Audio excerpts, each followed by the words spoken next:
Hello and welcome to a very, very late emergency last word on Spurs. You know, it's a big, big problem if we're here at this kind of time, on this kind of day, with Tottenham Hotspur in a transfer window. If it was the very, very first time that you can find us on iTunes, we're on Spotify, we're across all major audio platforms, we're of course on X, we're on Instagram, and we're on Facebook and Blue Sky too.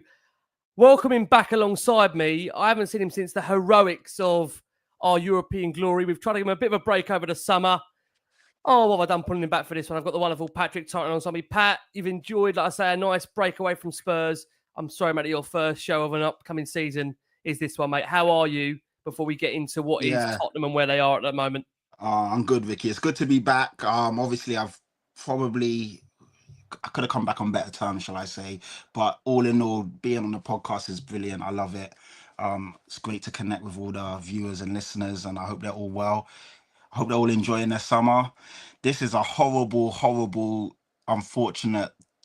It's something I didn't see coming. So, yeah, I can imagine everyone else is going to be a bit shell-shocked. You have the people that would have maybe thought this wasn't going to happen, but I genuinely believed we would have signed Morgan Gibbs-White. So I'm shell-shocked. I'm pissed off. I'm embarrassed. There's a lot of feelings and raw emotions right now. But other than that, other than football, I'm really good, man. Good to have you back, Rix. Bless Hope you, the mate. holiday was good. Hope the family are good. And I guess, yeah, let's get cracking, man. Let's get cracking. Yeah, absolutely. It feels like it's a long way ago now, Pat, the holiday. It feels like something has happened with Tottenham. I feel like I've been back already 3 or 4 months. It's honestly a long time in the world of Tottenham. And obviously, many will know we've only been back earlier. Obviously, we're calling the back of Spurs' 2 draws with relation to their friendlies. Of course, the Luton 0-0 and the Wickham 2-2. And even at that point, after those draws, there was a feeling around a lot of the fan base work needed to be done in terms of the transfer window. And let's be honest about it, that feeling is now only going to accelerate on the back of the news that Pat has just mentioned there, that it has now been confirmed that Morgan Gibbs-White has signed a new contract with Nottingham Forest. And what is being described by them as a real statement of intent from their owner, Evangelos Marinakis, as we understand the contract that Morgan Gibbs-White has signed is a record deal until the summer of 2028. And he's understood that the Greek billionaire has been absolutely influential behind Gibbs-White deciding to stay at Nottingham Forest and snubbing Tottenham in the process. It has been a crazy last few weeks, it's fair to say, in the nature of this particular transfer. As many will know, they were a feeling that obviously when Spurs triggered that 60 million release clause, which was earlier in the month, it prompted fury and threats of legal action from Nottingham Forest. But after that, more than a fortnight of uncertainty, it's been reported that Marinakis took decisive steps to end the saga. Gibbs-White did not initially fly to the Algarve with the rest of the Forest squad for personal reasons, but joined them later last week. Marinakis arrived ahead of Saturday night's friendly against Fulham and wanted to meet Gibbs-White personally.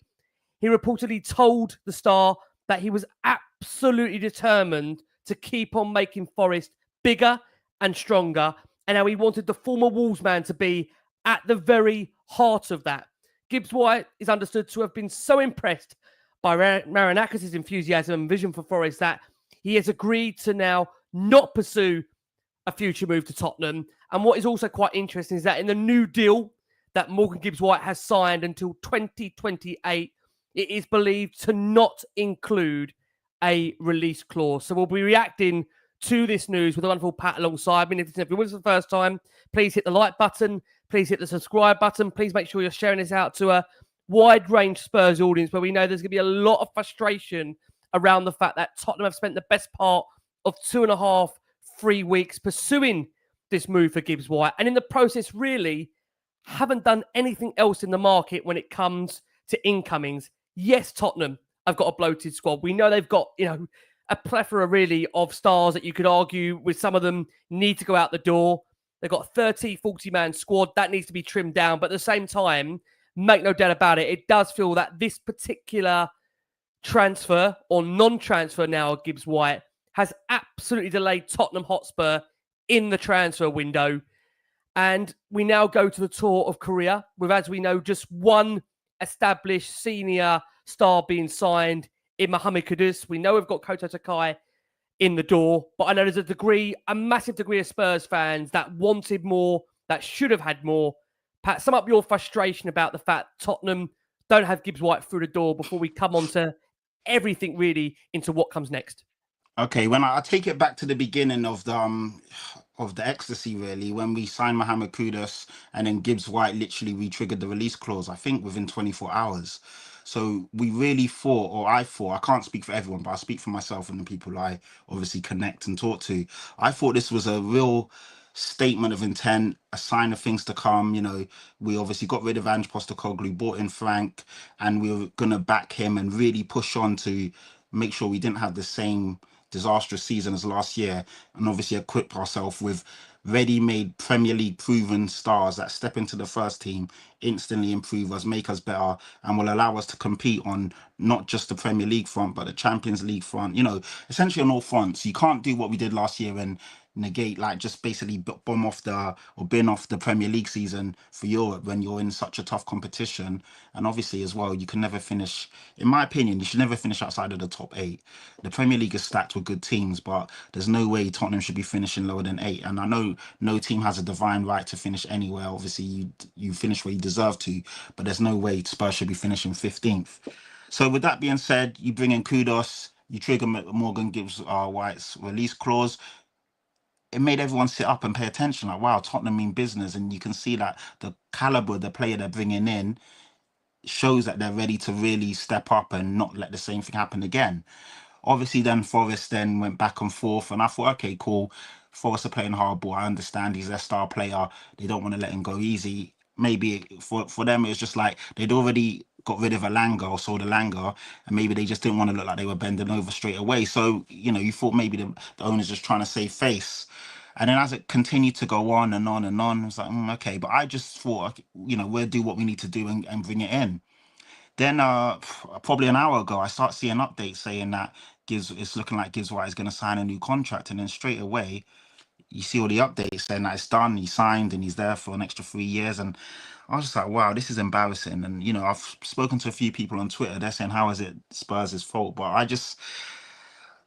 I understand sometimes these things happen. I know Chelsea and Elise, they triggered his release clause probably 2 years ago now, and then he ended up signing a fresher deal with Palace, and then obviously Bayern Munich came in and bought him for a much bigger fee. But yeah, I just think that this is bad. It's really bad, and it just tops it off when you see all the teams around us, and I say around us as in like the typical traditional big six. They weren't around us last year because we finished 15th, but your Arsenals, your Newcastles, you know, whoever, Man United even have signed, even though people have been bantering United, they've brought in already 2 top players in Cunha and obviously in Bremo.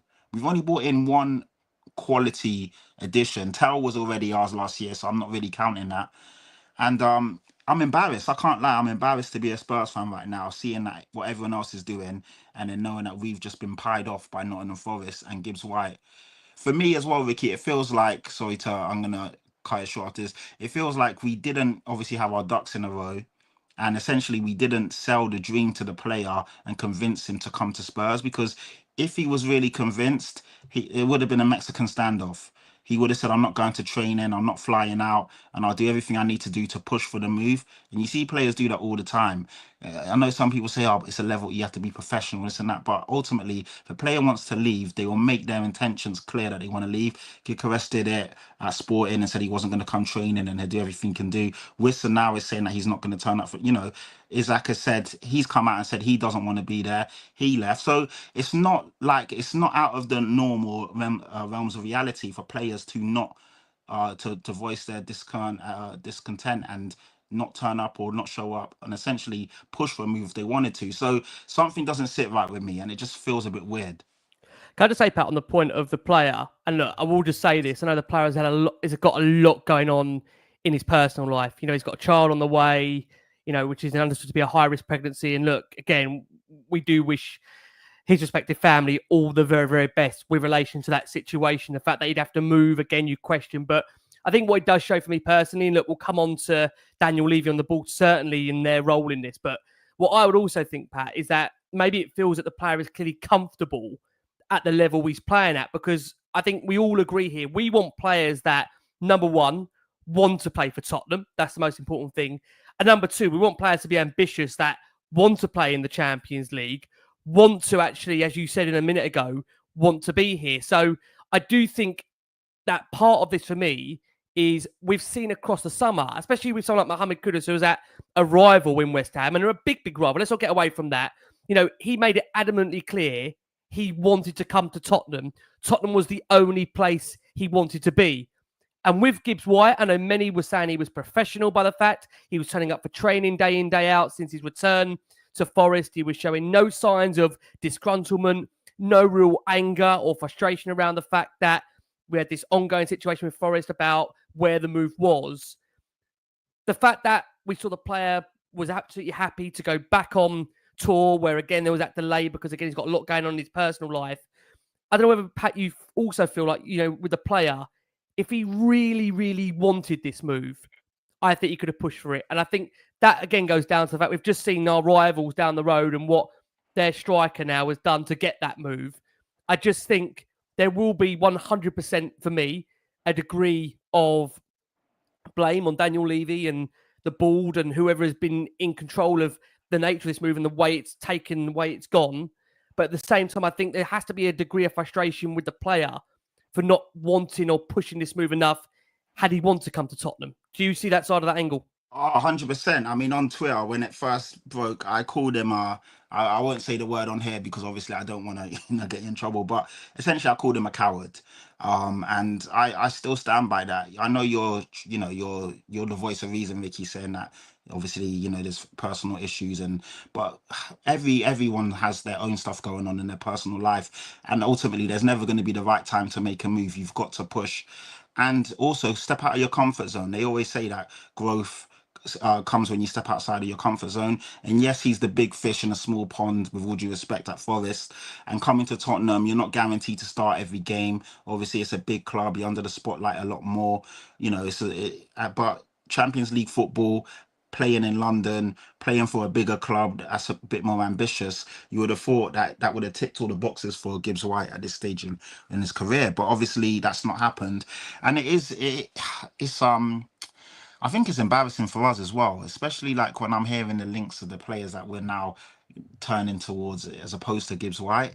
And this will show me everything we need to know about Levy. I mean, a lot of us already have our conclusions on how he runs the club and what's what. But if he really wants to back what he said previously, like a couple of weeks ago, about being ambitious, you know, pushing on to win trophies and leagues, then he'll make sure he gets a player of at least Gibbs-White's caliber. Because one signing in Kudus isn't enough. It's nowhere near enough to take us back to where we want to be. Do you think, Pat, what's quite interesting is the fact that we know now they were willing to spend 60 million on Morgan Gibbs-White because that was what we're led to believe was the release clause that they triggered. We know that money's there now.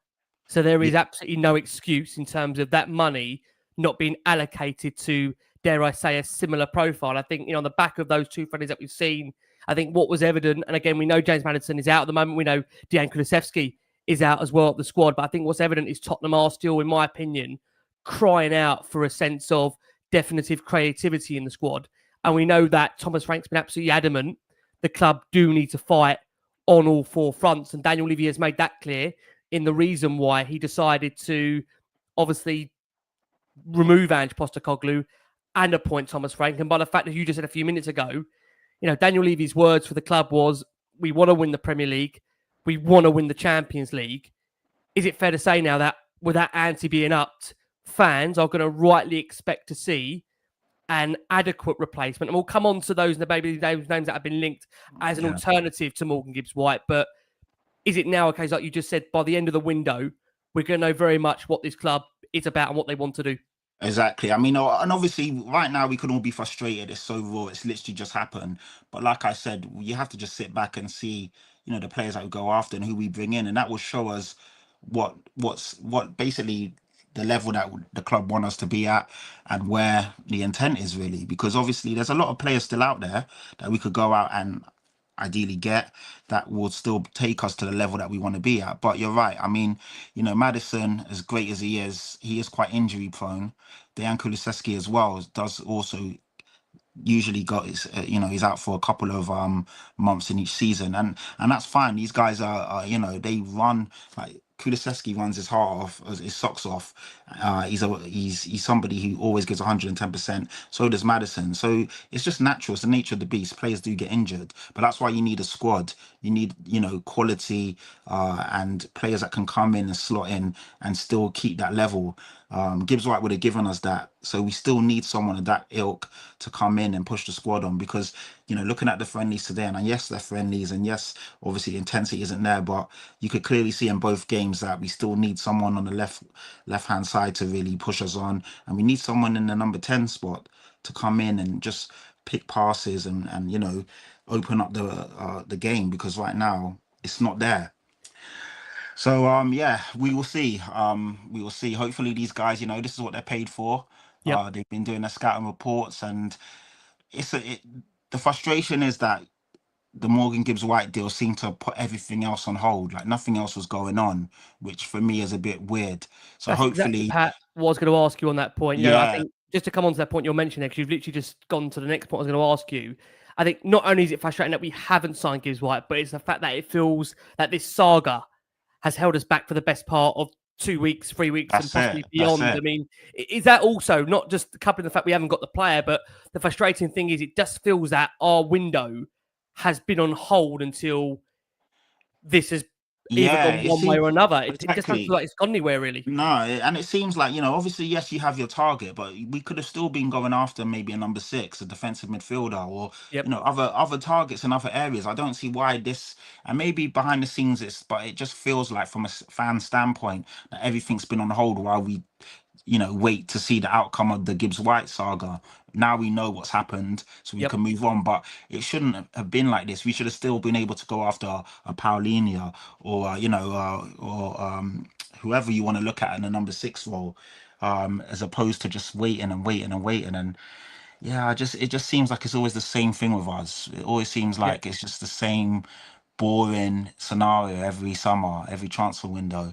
And we need to do a lot more than what's happened so far. I think what's important to say is that the frustration, just to be very, very clear, is not the fact the club targeted Gibbs-White. That is not the frustration. I think we just need to make that very, very clear.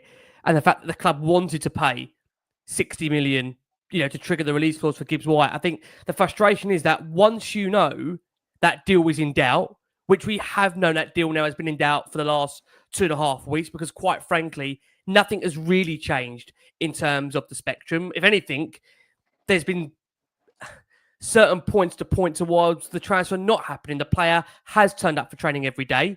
He has gone and attended Forest pre-season camp. So the indications were really there that, with all due respect, whilst there maybe was some optimism of the fact of the player to date until now, for 18 months, not looking to sign a new deal, the reality is that Tottenham have known this has been ongoing for a couple of weeks. And you'd argue maybe, Pat, a bigger club, when the minute they've got a degree of understanding that there's nothing really happening, they go and move on to alternative targets. And, one of the alternative targets being mentioned, Pat, is that of Harvey Elliott that is at Liverpool. This is coming from good friend of the show, Paul O'Keefe. I think it's fair to say that Harvey Elliott's stats alone aren't the most impressive in terms of last season. For those that aren't aware, his stats for last season: 18 appearances, 1 goal, 2 assists, 360 minutes played. Pat, you're shaking your head there. How concerning would that be if Harvey Elliott is the direct alternative for Morgan Gibbs-White? And do you feel, in your opinion, I rattled them off earlier, Maddison, Kulusevski, is that enough in that central attacking midfield area? Or do we need more, in your opinion? Do we need an alternative profile to Morgan Gibbs-White and that money to be spent this window on that kind of quality player?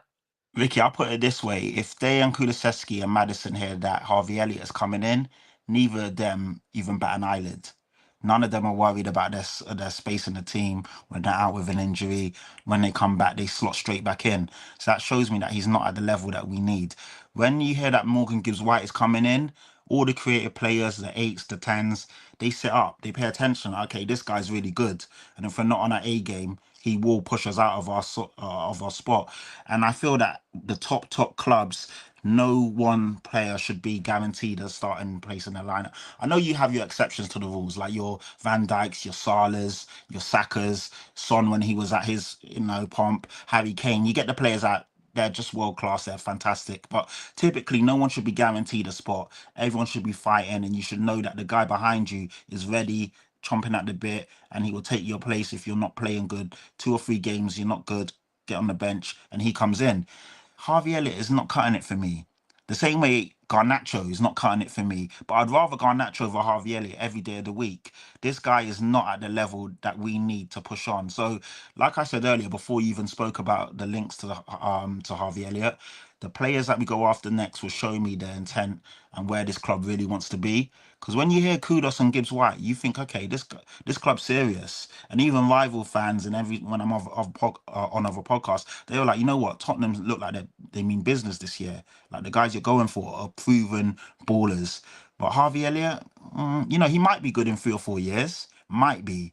But that's another player that you're gonna have to take a gamble on and see how it pans out. We've already got Tell, we've already got Odebert, we've already got Archie Gray, we've already got a lot of young, talented players. We don't need another one. We need someone that can come in, slot in, and make a difference straight away. So for me, Ricky, it's a big fat no. You have to wonder, where they do go from here. I mentioned Harvey Elliott being the alternative. I mean, Pat, look, we know there's other alternative central attacking midfielders out there. I know many look at Jack Grealish, and if Jack Grealish would fit in a Thomas Frank system. For you, in terms of priority of positions, where do you see it? Because I know many fans would suggest that really that number 6 role is the predominant area that needs to be fixed next. We're hearing strong reports that Palhinha is a player that Spurs are hopeful they could potentially agree a deal for, although that is apparently not imminent. We're hearing suggestions that if that deal is to be done, it's unlikely it will be done in the period of the club being in South Korea. We know we've got upcoming games to come against Arsenal, Newcastle, respectively, Bayern Munich, and then, of course, that massive game against Paris Saint-Germain in the Super Cup. If I was to ask you, Pat, now in terms of the priority, given that for a lot of fans out there, there was a feeling that Gibbs-White signing was a priority signing. Many would have loved to have seen him on that tour in South Korea. Where do you now rank what is the most important positions that Tottenham need to strengthen this window? Do you have a potential list of them? I know left back is an area that Spurs maybe need to improve. Of course, we spoke about that number 6. Obviously, the fact that Gibbs-White isn't going to be coming to the club. Now, how big a concern is that genuine number 10 role, like I've said earlier? And I think when you look back at those 2 friendlies earlier, it cries out for a number 10. How high is that on your list of priorities, Pat, for you? It's number 1 or 2, definitely. I mean, so when you brought in Kudos and Gibbs-White, every fan was like, you know what? A, these are quality players, and B, they are right on the money of where we need to strengthen.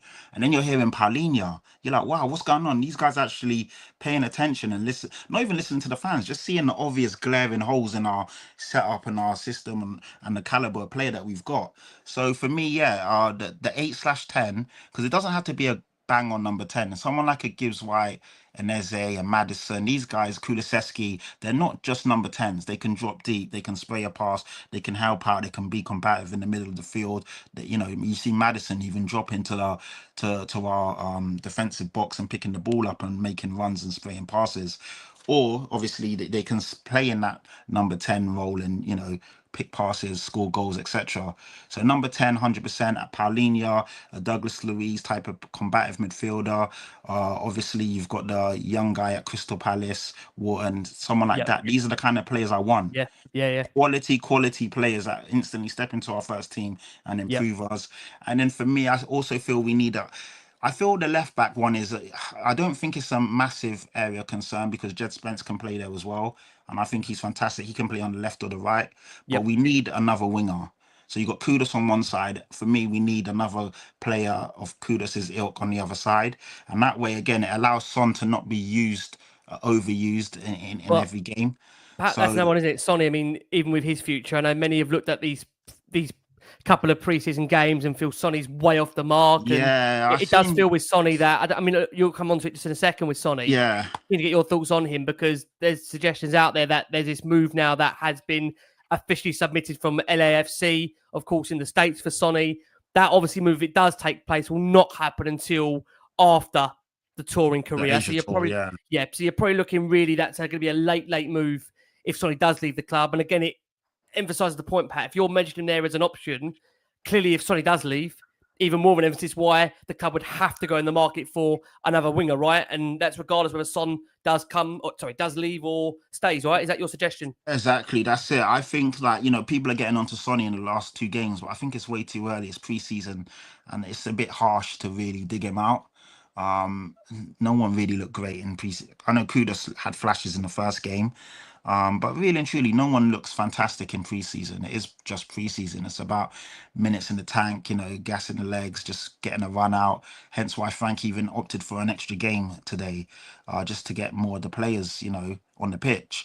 But also, people do remember Sonny from last season, and I think they're getting a bit of PTSD when they see the games this pre-season, and they're not seeing Sonny electric, taking on his man and doing what he used to do. But I think it's too early to call that out. But also at the same time, we have to understand Sonny is now 33 years old, and obviously every time you get knocks and aches and pains, it takes a little bit longer to recover. And maybe the pace isn't as good as it used to be. Fantastic finisher, obviously, but we also need to play to his strengths, and that also means not overusing them. So another winger is for me, I feel it's imminent. It's important, man. It's a priority for me.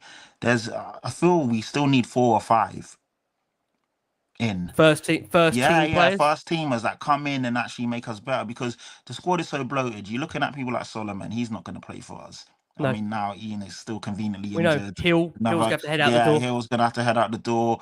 Obviously you're looking at a lot of the youngsters, they won't feature. Mikey Moore's going to go out on loan. So you're looking at a lot of these players, they won't actually start for us or play in the first team. But when you look at the caliber or quality of the players, if there's a few injuries, we're kind of still at where we were last year. So nothing's really changed. And that's the concern.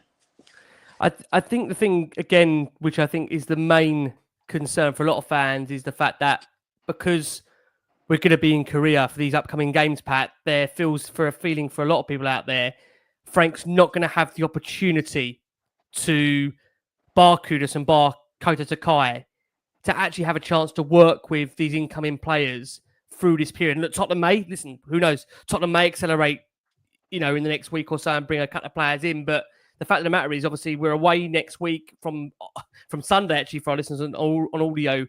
Arsenal, obviously, of course, next week, the 31st, they've just signed Gyökeres. Newcastle, Alanga's through the door there. They're looking at trying to bring Visser in. Visser's gone on strike. You'd say to force that move through. Then you've got Bayern Munich. Then you've got Paris Saint-Germain.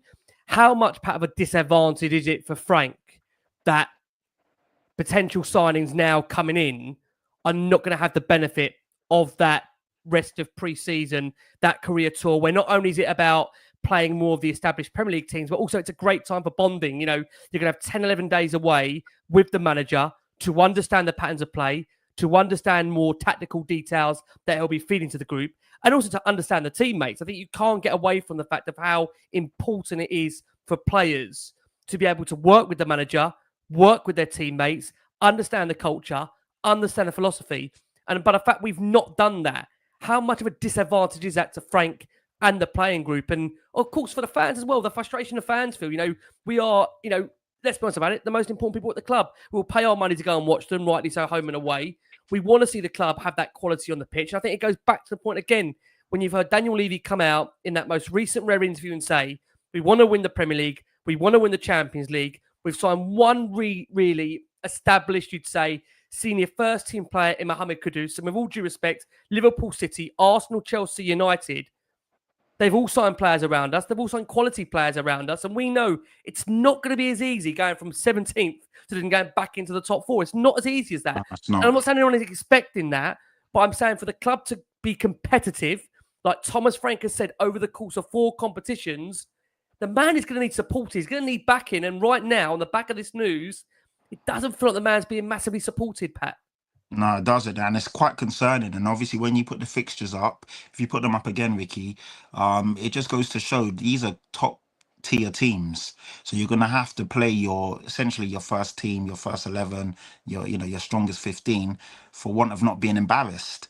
So then it just looks at when you look at all the teams there that you've put there, they've all brought in players, they've all strengthened, and obviously we're all the way out in Asia as well. So it's a big concern, man. I just don't understand why we've yet again we're in the same situation. It seems we're here every year. We never learn. We never learn from our previous mistakes, and that's what frustrates me. So we put all our eggs in the Morgan Gibbs-White basket. That didn't materialize. Instead of even us just saying, you know what, after a week or so, cool. If you're gonna mess around, we're gonna go after after other targets. That's what all the other clubs do. You'll see them say, you'll see them, Tottenham have inquired about whoever you want to say is a top, Jack Grealish, for example, just to make Forest, shaking their boots and maybe Tottenham aren't gonna continue to pursue this if we mess about. But we never once did that. We threw all our eggs in one basket and it didn't come off. And now we got egg on our face, and obviously we're just way behind everyone else now. So it is concerning because the season starts very sharpish, and obviously, like I said, you've got some good teams there, and not ultimately we go and play PSG. So yeah, it is worrying. It's the same for me. Like I said, I was really, I guess I was probably hoodwinked. That's the right word to say, I think because when the Kudos and Morgan Gibbs-White news came out, it really. But Pat, it wasn't just that. It wasn't just that news, Pat, was it? I mean, again, in the space of that week, you had the suggestions that there was going to be major investment coming into the club in the form of sponsorship, and the fact that Daniel Levy may be stepping away from the footballing operations. And there was so much good news coming out at the same time within the space of like a 48-hour window. Yeah, it felt like everything had changed, and now literally we've got one guy in. And it's just bad news after bad news. And you're looking at the preseason games and they weren't great. And I know it's preseason and it's this, but it's just like, wow, is this where we're at? What I worry about, Pat, I don't know if you agree, I worry for Frank that, I think he deserves having a feel-good factor around him going into the season. And my worry would be that if the club do not, in these next couple of weeks, really step up and give Frank the tools. I mean, how many times have I sat here in the last 10 years and said about the same? I've said this about, I mean, I can go back all the way to Martin Jose, Conte, Mourinho, Ange. I mean, even under Ange, how many times are we saying the squad, whatever we thought about Ange Postecoglou, and again, this is not even about the caliber or quality of manager. I mean, how many times have we sat here and said the manager needs significant backing in the respective windows to actually achieve what is possible? And that's why I know many people out there feel Ange Postecoglou did the miracle, because he went and won Tottenham a trophy and focused on the one thing he believed he could win, because the club did not give him the tools to be able to compete over 4 competitions. I mean, friend of the show, George Achillia, bless him. George, he'll be back on the show with always us in the near future.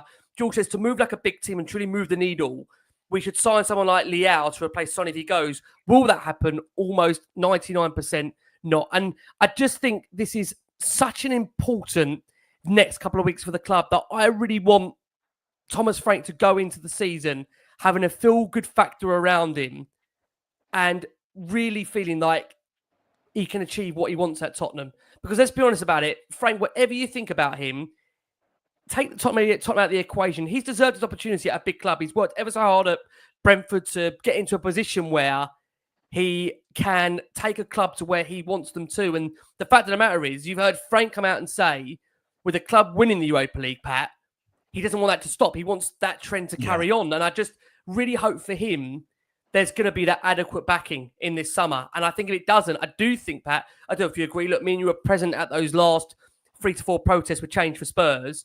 Those protests will come back. I don't think one trophy in the space of, 2 trophies in the space of 17 years really changes a lot of people's feelings on the board. I don't think it does. I think now the fact that we've won a trophy, there's a feeling now that we cannot wait another 17 years for a trophy. There's going to be, I think, more pressure. And the fact that the club now have come out and suggested they want to win the Premier League, they want to win the Champions League. If anything, Pat, I think there'll be even more emphasis now on seeing, is this club going to really change when it comes to the end of this transfer window? Because I think a lot of people are going to look at what Tottenham have done come the end, and they're going to make their judgment, and they're going to make their assumption on what Tottenham want to be.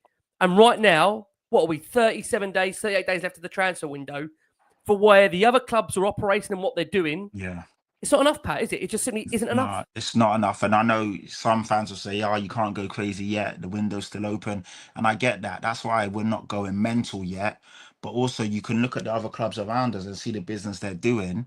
And it gives you a good measuring stick of where we should be. And we're nowhere near that. Man United have signed a good goalkeeper and they signed 2 quality attacking forwards. Chelsea have signed about 4 or 5 players.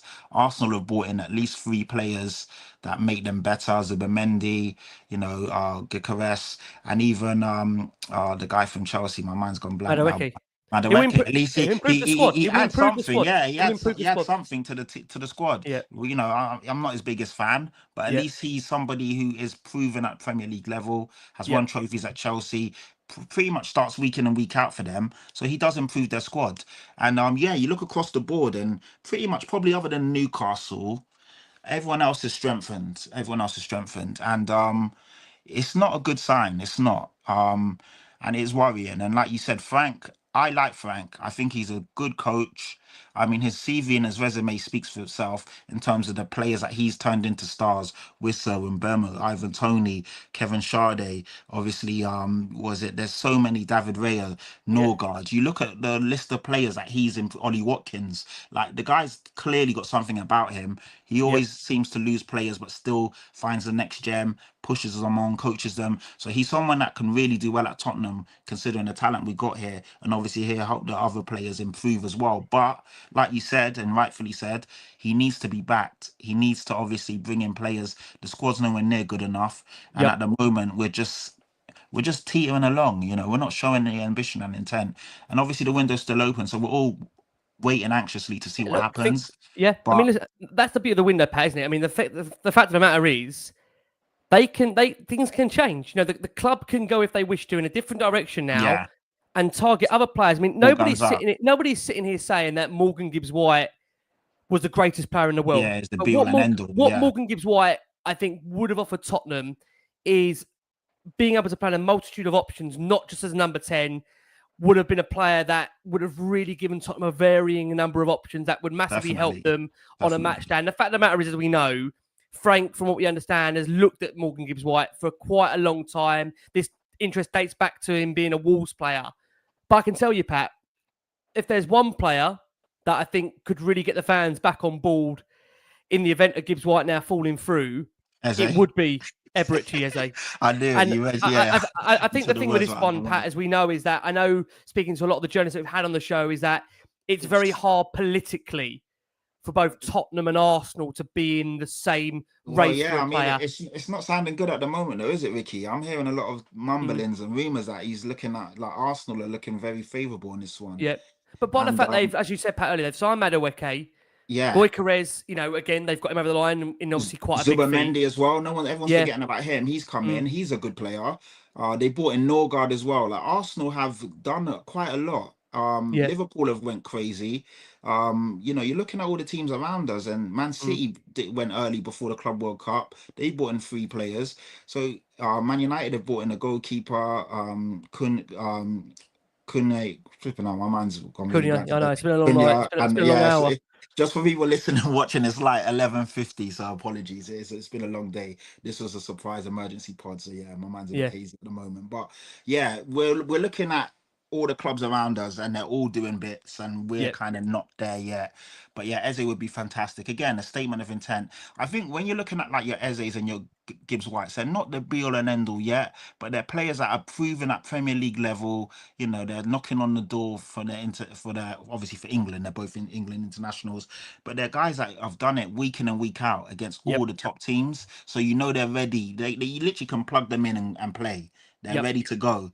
And that's where I'm looking at now. I want players that can come in and elevate the first team, the starting 11. And both of those guys do it. Wharton does it. Paulinho does it. Douglas Luiz, if we go down that route, he does it. We just need players that can come in and really push us on now. It just feels now, like I say, a really crucial next couple of weeks in terms of what Tottenham do next. And the fact that, the fact that we've got Arsenal next, and I appreciate it's only a pre-season friendly. I appreciate, these games at this stage is about getting minutes into legs, but this is where, again, I do go back to the point that very quickly fan feeling can change, Pat. And that's my massive concern, that I think, when a new manager comes in, and especially Thomas Frank, with no disrespect to him, we've seen at the relative two clubs that he's been at, he's not had the fast as a start. So everything has really been the opposite. I think he lost 8 out of his 10 games when he was coming into Brentford. I think before that, at his previous club as well, Bromby, I think it was at the time. I think he won 1 of his first 10.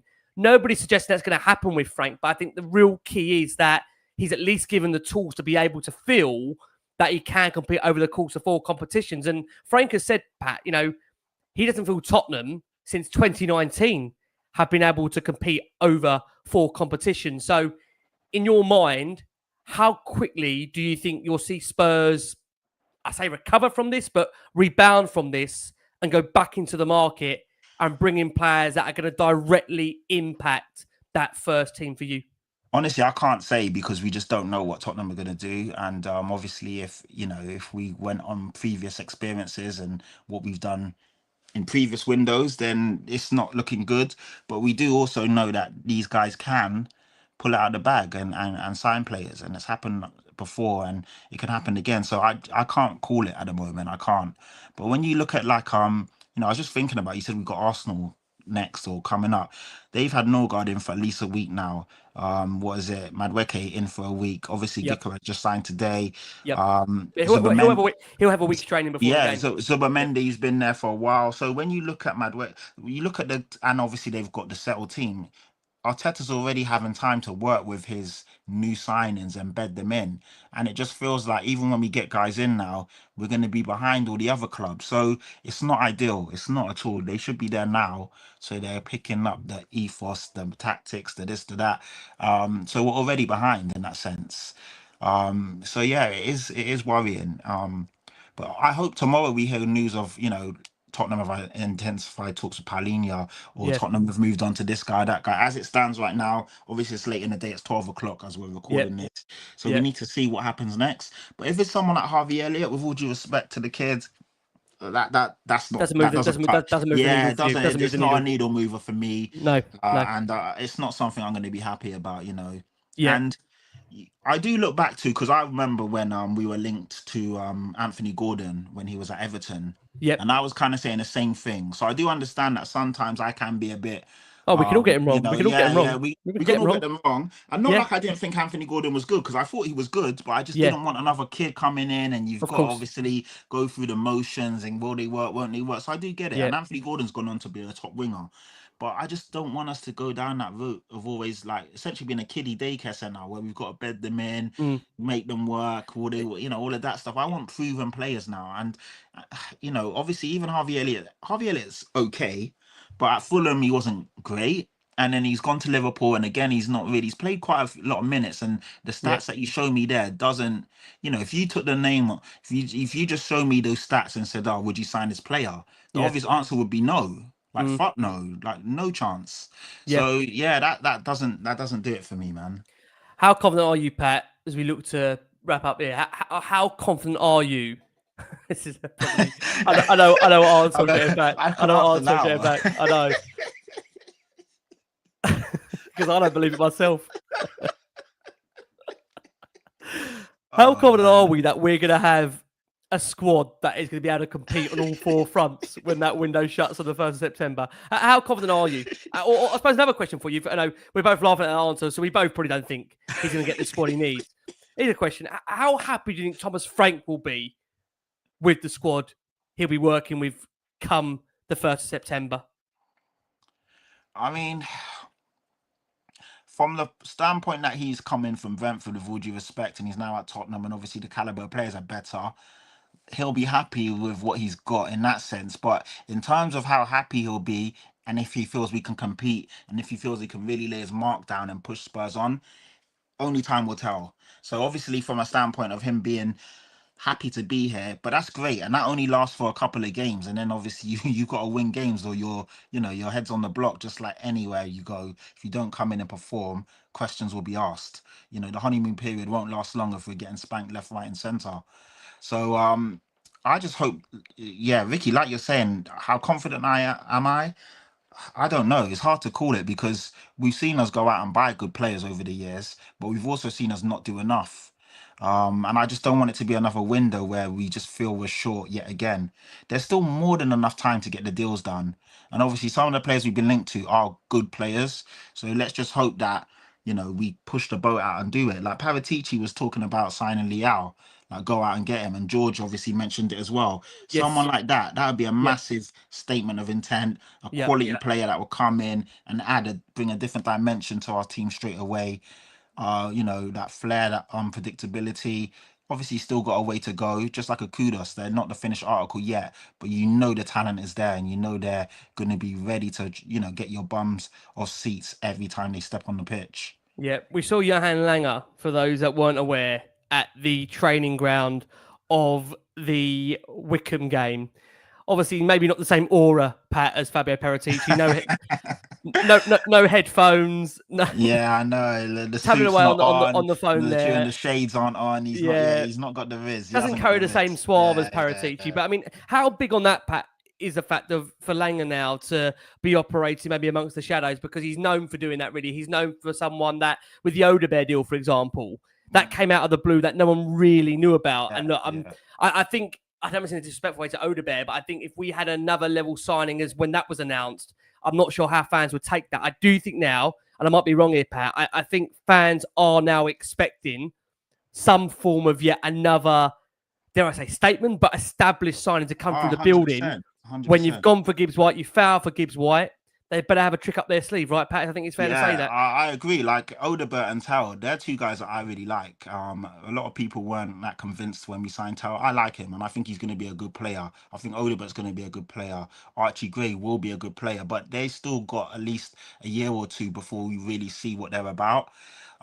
We need players that can come in straight away. So, like you said, when you look at a Gibbs-White, or a Jack Grealish. I know we're not linked to Jack Grealish, but he's just a name of a good of number course, the 10. fact that we know that kind of that can come in and interested in. Those guys can come in straight away. You know what you're going to get, and it's going to add quality. So those are the type of players we need to be bringing in now. So yeah, if you bring in a Odebert slash a Harvey Elliott type of youngster, it's not really gonna entice the fans now, because we've already got those guys. And we want to get better and let those guys improve. And we can't do that if we keep signing the same kind of caliber youngster.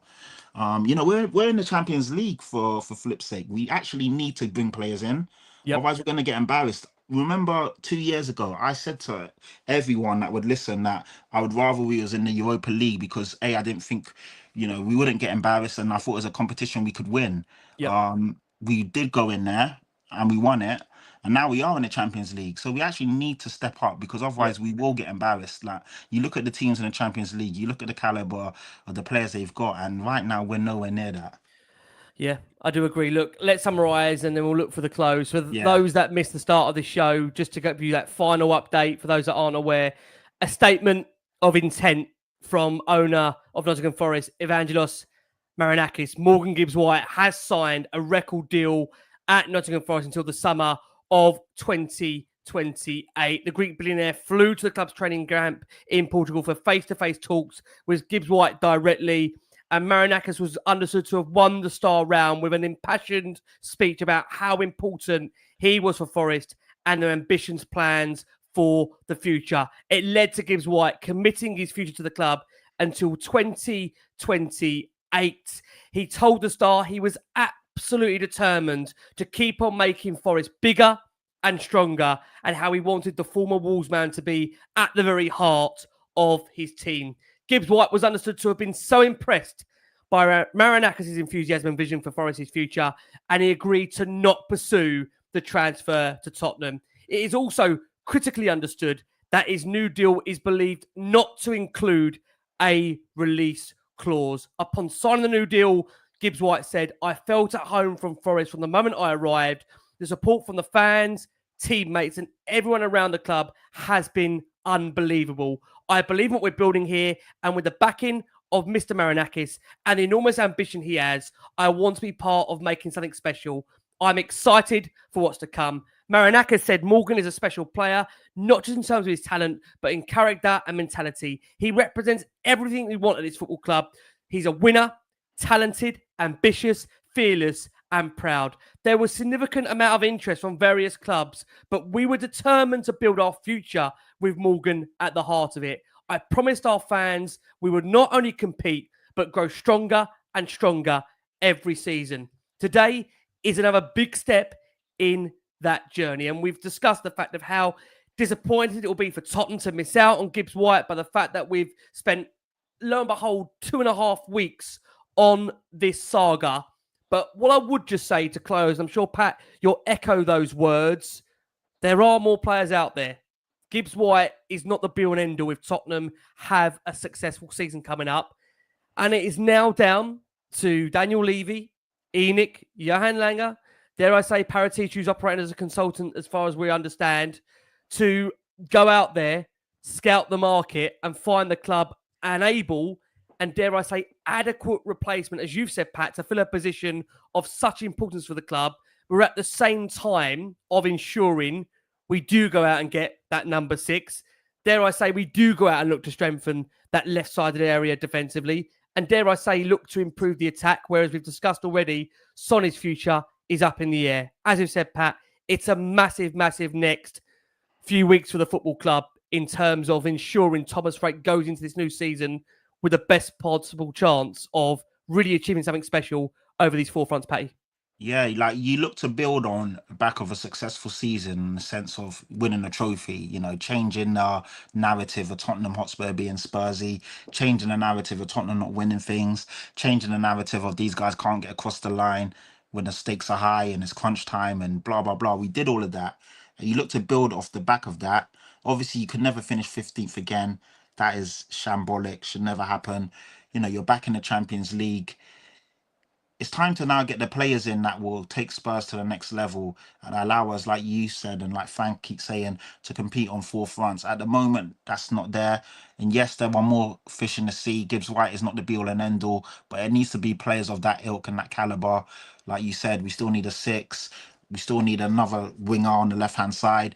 Solanke, I'm hearing he's out again, injury-prone. He's someone that is kind of causing me concerns now. I'm not gonna lie. So again, injury record is not the greatest, and he comes in, he plays I like him. A lot of people. He needs support as well, Pat. Yeah, he needs support. Exactly. Yeah. So and when he support at the moment is Richarlison, who also can't keep fit. I'm worries. I'm not convinced on Richarlison. I like him as an individual. I like his bite. I like his tenacity and all of that stuff. But in terms of you giving me goals, 10 to 15 a season, he's not it. So yeah, there's a lot of question marks on this squad right now, and we really need to go into that window and be aggressive. Allegedly, the money's there. Levy keeps saying that he wants to be ambitious and he wants us to push on. So now put your money where your mouth is and show us. Agree. Look, it is down to Daniel Levy, Enoch and Spurs, respectively, in that transfer window to get things right. And look, I will tell you, there'll be Spurs fans now expectant in what is going to be the next few weeks for Daniel Levy to step up, Enoch and the ball to step up, and the recruitment team to step up. It can still be a successful window. I think we all agree, for those that have seen Enoch, Levy and Tottenham play out in the transfer market over many, many years. We've all seen a similar story before, Pat. There's always been a window where we've missed out on somebody that the club has followed. You go back to, dare I say, people remember the Morientes days. If it's Damiel recently, if it's Dybala, if it's Hazard, crazy. We've been here over so many windows where the club have tracked somebody for such a long time and it hasn't got over the line. So there's a history. Let's be very, very clear. There's a history of this club not doing what they need to do in the market. And the reality is, it's up to this ball to prove us wrong come the end of the window. That is what they're going to do. Pat, thank you so much, mate. I appreciate it. It's a bit of a late night reaction show. Wasn't that we had planned. Hopefully we don't have to do this throughout the window. Well, hopefully and we'll get some better news. To good news. Yeah, like I don't Fingers mind crossed. jumping on. And, of course. it's a bomber. We signed some great players that none of us saw coming. Fantastic. But not these kind of ones. Hopefully this is now. So, and don't get me wrong, it does happen. It happened to Chelsea. So these things can happen. You can trigger a release clause and the club still not play ball. But typically, something's gone wrong there. if you're triggering a release clause and 2 weeks later the guy's still not in your clutches, Yeah. something's gone wrong. And hopefully we don't get egg on our face yet again. And if we do trigger release clauses or we go in for a player, we kind of know what's going on behind the scenes, so we can just obviously get it across the line. Yeah, I just think for me, like I say, just to close it on this point, I think that the man that I want to feel assured in the role is Thomas Frank. He's the new manager. He has come into the building. He is the man that is being tasked now with. I'm not going to call it a rebuild or a reset. It's a rebalance, right? It's down to this man now to somehow get this club back on its feet, take it from 17th back up the Premier League table, where at the same time, as I know, Pat, for me and you being at a parade together like we was, ensuring this club can push on, can crack on, can be in a position where they can challenge on all four fronts. I think we can safely say at the moment, the club is not in a position where it can challenge on all four fronts. It simply isn't. And again, like you said, it's got a bloated squad there. There does need to be players that go out, but there also, don't make no mistake, has to be players that come in. And nobody wants, as I kept on saying this point, we are sick and tired of signing 5, 6, 7 players a window. In my opinion, it's my opinion alone, I would like to see the club go out and sign 3 to 4 genuine quality players that elevate the first team. We do not need 5, 6, 7 squad players. I've said this time and time again. For me, it's about signing quality players that have a direct influence and impact on that first team. So we're going to know, Pat, like you said, by September the 1st, we're going to know what this club wants to be. Pat, thank you, mate. I know, again, it's a show that we didn't really want to do. Always a pleasure. Obviously, I love jumping on Last Word on Spurs, and it's going to be a roller coaster. There'll be ups and downs and everything in between. So we just got to keep the faith, I guess, stay positive, and let's see what the window brings. Hopefully, these guys have been working behind the scenes, and some of the links that some of the players we've been linked to are very positive. So hopefully, those are the guys that we're going after. Look, I agree, Pat. Thank you so much, guys. Thank you so much. Look, hopefully, if we're back this late on a Saturday night, hopefully we don't have to be.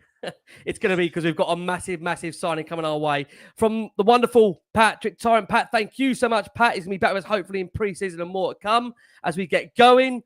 We have been the Last Word on Spurs. It is time for the club to act. Daniel Levy, Enoch and the board show us what we're going to be. If you want to be a club that wants to win the Premier League, win the Champions League, show us that you're acting like that, because these next few weeks are absolutely critical in showing us what this club wants to be. From us all, please, as always, keep safe, keep well, keep liking, subscribing, and as always, come on you Spurs.